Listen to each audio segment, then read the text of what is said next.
Hello man, welcome to my YouTube channel. Ngasidi Tharoi khunbagi vlog in tawjarage. Ada Tharoi khuna leira. Bolakke. Akoi mana pi sabi makhonje sibok tare tawisi. Tharoi khunba lai. Tharoi khuna leira. Ada Tharoi khun leira. Ado ren Tharoi khunjarake adu ren Tharoi khunjarake yengase kaya khunge do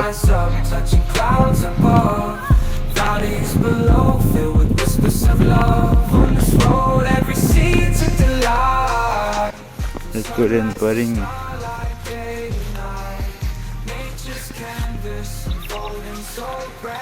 koi gunda am kakhale sira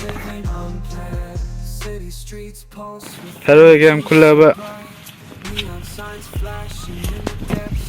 ha nangi Tharoi di adugo da khunba ha kaya yang ayam khulaki yang tanya nangi Tharoi udah Batin tak pakai.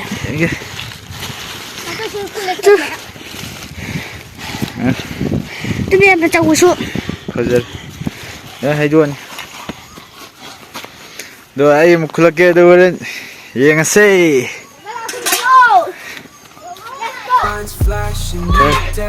Si bata re ne.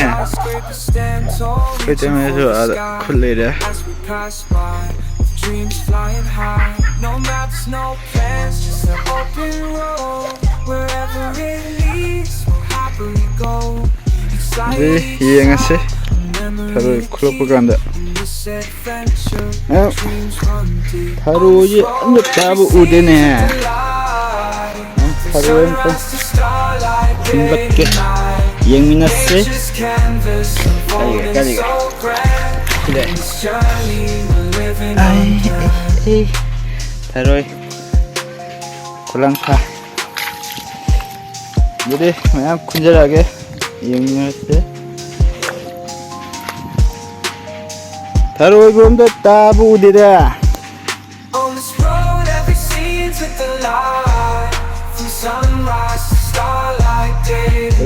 Tharoi khunjarage juga yang journey, we're living on plan.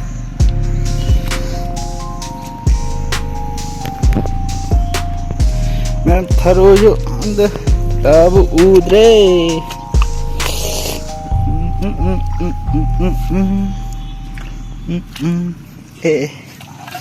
Tharoi. Hidam leh. Hah? As ID lak pada kemain kundi no, ini kundu kere.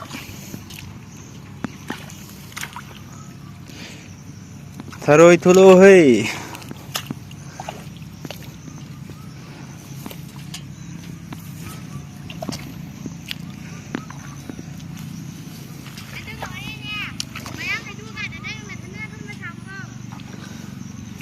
Hais. Tharoi sih, oh, itu Tharoi em, Tharoi orang dulu nih, oh, Tharoi, nang luat pra, hitam leh, hitam luat leh, yes, wow, ani.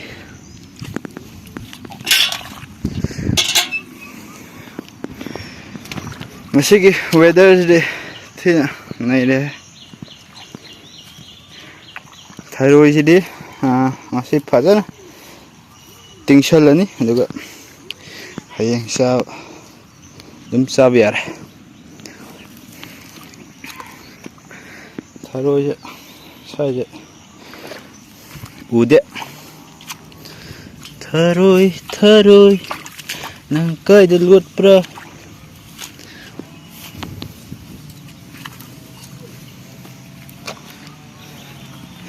Sai litre do atop jaga amda yengage.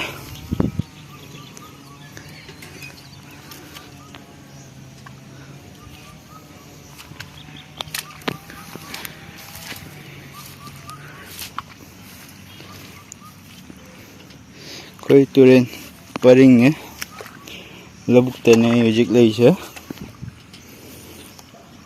do tharoi oren tharoi tharoi panba yade tharoi am tare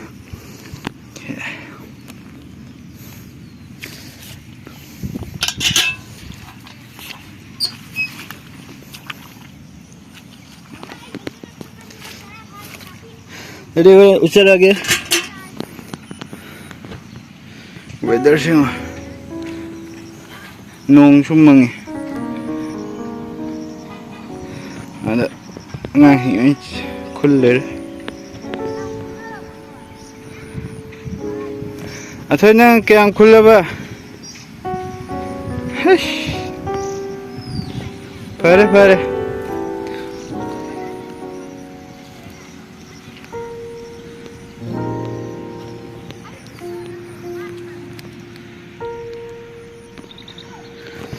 Jadi huran usirage agi khulakan yengminarse mayam ayuje tharoi se khara khule yeng saina ai tharoi se yeng se haje Mayam ay huje tharoi khunba loire akhoi nang sa ai ga khulminare do moy khundo anya tharoi je paramdre do yengase tharoi silere koi naw mo sai bani ge Aduh, si haiduk carorage ma nuaitre. Kain lere, na aing sai khunba. Cara andi phare. Sonda su mayam khulle. Sara mayam phare. Ngasidi sada se, lo, say go. Ngasigi blog sede tharoi hayang thongjarage phajana akhoi athoi gisu phajana khungra ade aphau gisu phajana khungra re hayang mu yengase thongbagi da mu chalo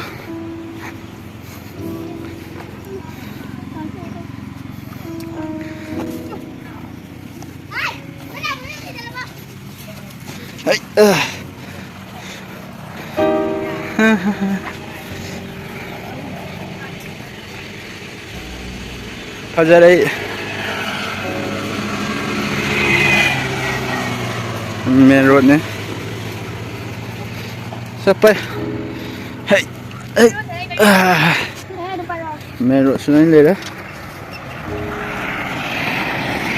juga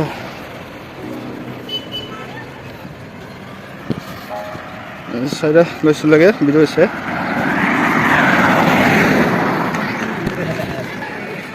Sidana kogi yum like cray. Ta yenge na tharoi da. Kaya kogi tharoi. Yame. Ha?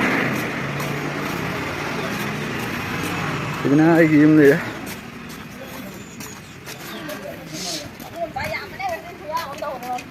Abu mo pasta kare.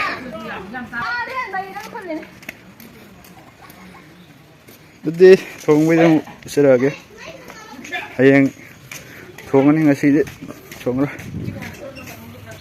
mayam ngasigi tharoi se hayeng ayuk oina thongjarage adu aigi channel subscribe tawsonbiramo nam nusibiduna ꯑꯩꯈꯣꯏ ꯊꯔꯣꯏ ꯄꯨꯟꯅ ꯄꯨꯂꯞ ꯌꯦꯡꯉꯁꯦ ꯋꯥꯎ ꯊꯔꯣꯏ ꯌꯥꯅꯤ ꯁꯥꯏꯗ ꯂꯣꯏꯁꯤꯜꯂꯒꯦ Cruising down the ꯅꯪ ꯊꯔꯣꯏ ꯊꯣꯡꯕ ꯆꯥꯒꯗ꯭ꯔꯥ sunset paints the sky and fire glow. Mountains rise up, ꯁꯕꯁꯀ꯭ꯔꯥꯏꯕ ꯇꯧꯕꯤꯔꯝꯃꯨ ꯍꯥꯏꯌꯣ subscribe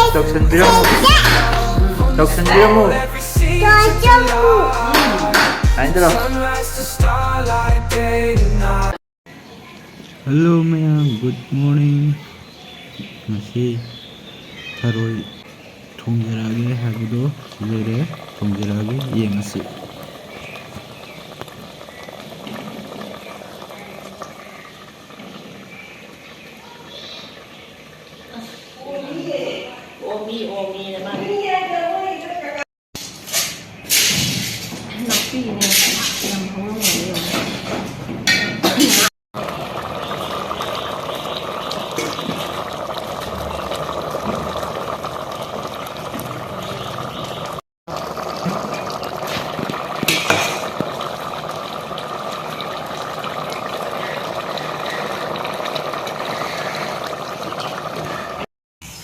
tharoi thongba loikhrei hawni de yes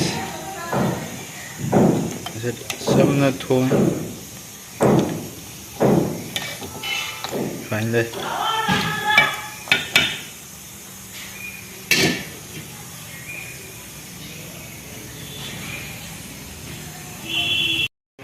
ꯆꯥꯛ ꯆꯥꯅꯕ ꯇꯧꯔꯒꯦ ꯆꯥꯕꯩ ꯏꯁꯤꯔꯒꯦ ꯆꯥꯛ ꯂꯩꯔꯦ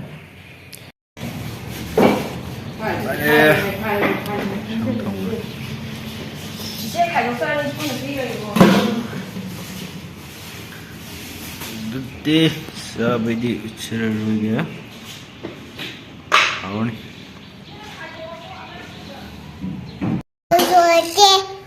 하오니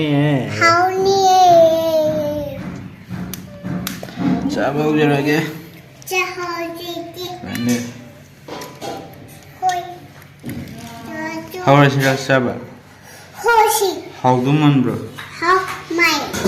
mayam video se sai lusinjarage bye bye